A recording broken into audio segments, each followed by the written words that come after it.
నిన్న వెస్టిండీస్‌తో జరిగిన do or die మ్యాచ్‌లో టీమిండియా 5 వికెట్ల తేడాతో విజయాన్ని సాధించిన విషయం తెలిసిందే. అయితే ఈ మ్యాచ్‌లో టీమిండియా విజయం సాధించడంలో కీలక పాత్ర పోషించింది మాత్రం సంజు శాంసన్.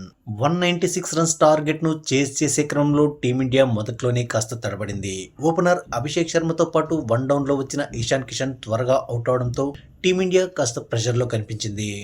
కానీ సంజు శాంసన్ ఈరోజు అద్భుతంగా బ్యాటింగ్ చేసి 97 రన్స్‌తో నాటౌట్‌గా నిలిచి ఒంటి చేత్తో టీమిండియాకు విజయాన్ని అందించాడు. దాంతో టీమిండియా సెమీఫైనల్ చేరింది. ఈ క్రమంలో టీమిండియా విజయం తర్వాత ఎమోషనల్ సీన్ ఒకటి అందరి దృష్టిని ఆకర్షించింది.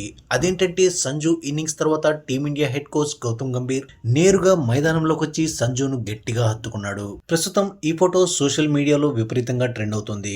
సంజును ఎప్పుడూ వెనకుండి ప్రోత్సహించే గంభీర్ ఈ విజయంతో మరింత సంతోషంగా కనిపించాడు. ఈ నేపథ్యంలో మ్యాచ్ ముగిసిన తర్వాత విలేకరుల సమావేశంలో గంభీర్ సంజుపై తన మనసులో ఉన్న మాటను బయటపెట్టాడు. గంభీర్ మాట్లాడుతూ, సంజు శాంసన్ కేవలం ఆటగాడు మాత్రమే కాదు, అతడొక వరల్డ్ క్లాస్ ప్లేయర్. అతని టాలెంట్ గురించి ఎవ్వరికీ సందేహాలు అవసరం లేదు. అతనికి కావాల్సిందల్లా టీం మేనేజ్మెంట్ నుంచి సరైన మద్దతు మాత్రమే. మేం అదే చేశాం. అందుకు తగ్గట్లు టీంకు అత్యంత అవసరమైన సమయంలో, అది కూడా సెమీఫైనల్ చేరాలంటే తప్పక గెలవాల్సిన పరిస్థితుల్లో తన అసలైన సామర్థ్యాన్ని ప్రపంచానికి చాటి చెప్పాడంటూ గంభీర్ సంజుపై ప్రశంసల వర్షం కురిపించాడు. అలాగే న్యూజిలాండ్ సిరీస్లో సంజు వరుస ఫెయిల్యూర్స్ను ఫేస్ చేయడం గురించి మాట్లాడుతూ, ఒక ఆటగాడికి ఎప్పుడూ విజయాలే రావు. కొన్నిసార్లు ఒత్తిడి నుంచి బయటపడడానికి విరామం కూడా అవసరం.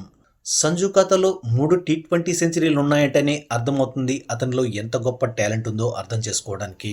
ఇక నుంచి కూడా సంజు నుంచి ఇటువంటి ఇన్నింగ్స్లు మరిన్ని రావాలని ఆశిస్తున్నానంటూ గంభీర్ వివరించాడు.